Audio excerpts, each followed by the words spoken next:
I did not expect Apple to make a laptop like this. The MacBook Neo feels almost out of character for the company at first. For years, you wanted a MacBook, you were usually looking at a starting price of $999 US. Sure, older models like the MacBook Air M1 could fall to around $699 US on sale, but that was still far above what most budget buyers were shopping for. The MacBook Neo starts at just $599 US for education, which is a huge jump downward. That is $500 less than the new MacBook Air M5. And yes, that price is low enough to set off warning alarms, but after testing the MacBook Neo, I think the surprise is not that it is cheap. The surprise is that it is actually good. In fact, it is the most balanced laptop I have used under $600 US, and it easily beats every Windows laptop I have tried in this class. It also leaves most Chromebooks behind.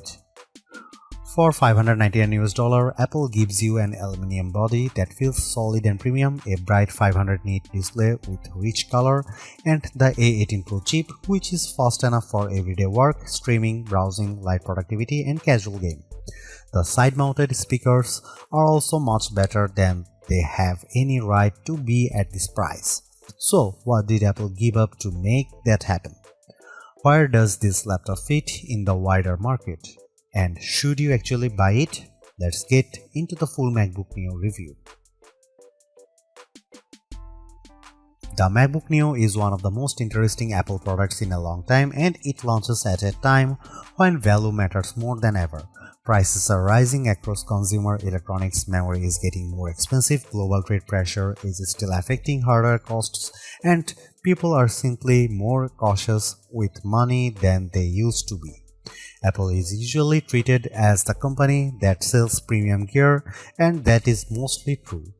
But that does not mean Apple cannot make good value products. The Mac Mini M4 is already a strong example of that. The MacBook Neo goes one step further by targeting the budget and mid-range laptop space directly. That is a market filled with Chromebooks and affordable Windows laptops, and Apple is now entering it with a product built entirely on its own rules.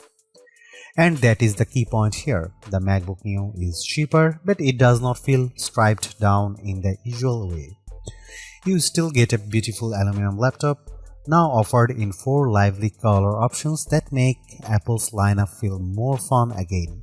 The display is another big win. It is a 13-inch Retina panel with 2408 by 1506 resolution, which is sharper than the 1080p screens that dominate this price range. The webcam is 1080p and looks clean for video calls, the speakers sound excellent, and the laptop runs the full version of macOS. That means you are not stuck in a limited or locked down environment. You can use the standard Mac apps just like you would on a more expensive Mac. The main compromise is memory. The base model has 8GB of unified memory, which is enough for everyday use, but it is not ideal for heavy multitasking. Even so, for standard schoolwork, browsing, office tasks, and light creative work, it performs well. The real story though is the price. At $599 US, the MacBook Neo is shockingly competitive. For students, the price drops to $499 US, and at that point, it becomes very hard to argue against. Finding a Windows laptop or Chromebook that matches this level of build quality and display quality at that price is extremely difficult. Of course, there are trade-offs. The keyboard has no backlight, so it is not ideal in low light, and the 2 USB-C ports use older USB 3 and USB 2 technology instead of modern high-speed standards.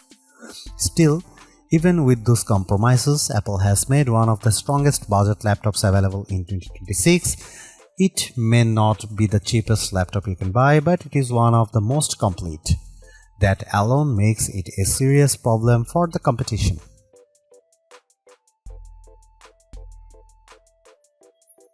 The MacBook Neo's performance story is unusual, but it makes sense once you look at the pricing. Instead of using an M-series chip, Apple chose the A18 Pro, the same chip that powered the iPhone 16 Pro. On paper, that sounds strange. In practice, it is a smart, cost-saving move. Apple has been building mobile chips for much longer than its computer chips, and the latest iPhone silicon is extremely capable. For a budget laptop, that may be a better approach than using a weak conventional laptop chip that struggles under normal use. Using an older iPhone chip lets Apple keep the price down while still delivering strong everyday performance. You might wonder why Apple did not simply use an older M chip like the M1. The company says the A18 Pro has a 16-core neural engine that is better suited for on-device AI work, including Apple Intelligence features inside macOS. The M1 is not as strong in that area, and the A18 also uses faster memory, so the choice is more deliberate than it first appears. Because the A18 Pro is still a 64-bit ARM chip, you are not getting some limited phone-only system here. The MacBook Neo runs full macOS, which means standard Mac apps work normally.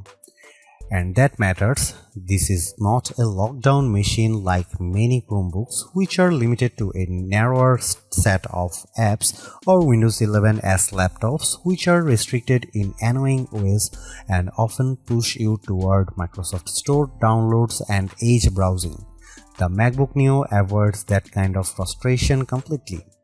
For everyday use, the experience is very good. macOS runs smoothly enough, and while it is not as fast as a MacBook Pro, it is still impressive for a machine this affordable.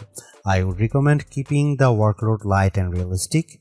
Use built-in apps, office software, browsing, streaming, and basic creative tools, and the Neo behaves well. I tested it with GarageBand and Keynote, and both worked without issue. That is exactly the kind of software this machine is meant to handle.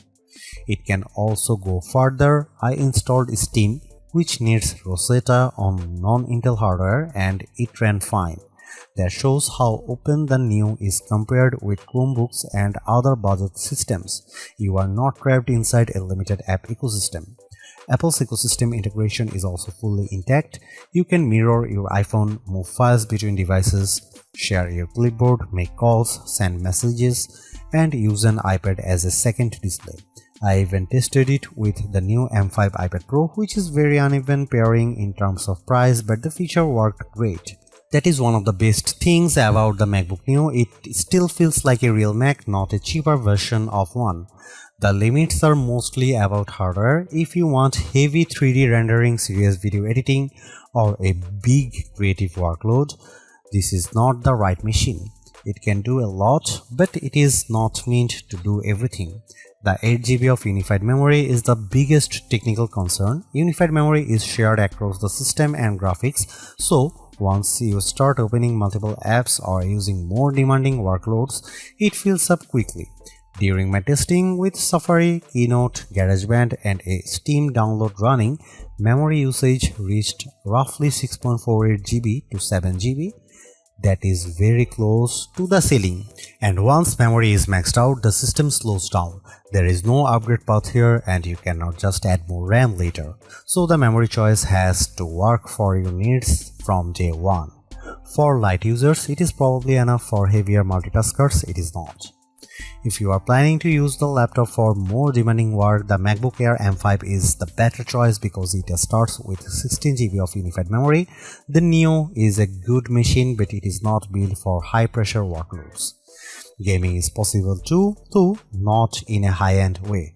I got Cyberpunk 2077 running at a playable 30 FPS using the For This Mac preset. It was heavily reduced visually with many settings turned low or off, but the fact that a fanless $599 laptop can do that at all is genuinely impressive. It also plays iPhone and iPad games very well, which makes more sense for this hardware.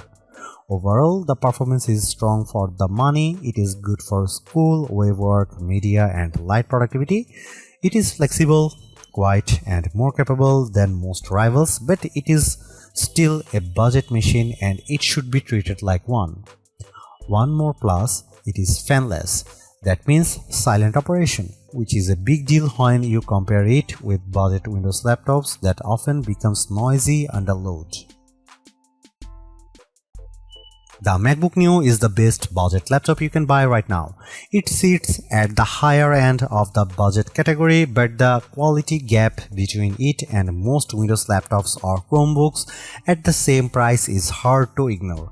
The MacBook Neo looks better, feels better, and performs better in daily use. The display is excellent, the speakers are unusually good, and the overall experience feels far more premium than the price suggests. What Apple really nailed here is the software side. This is not a watered-down Mac experience. You still get full Mac OS, broad app support, and the normal Apple ecosystem features that makes MacBooks so useful in the first place. Yes, there are compromises. The memory is limited, the keyboard has no backlight, and the USB-C setup is odd, but those trade-offs are easier to accept when the rest of the machine is this well executed. In the end, the MacBook Neo is exactly what a budget MacBook should be. Simple, capable, polished, and worth the money.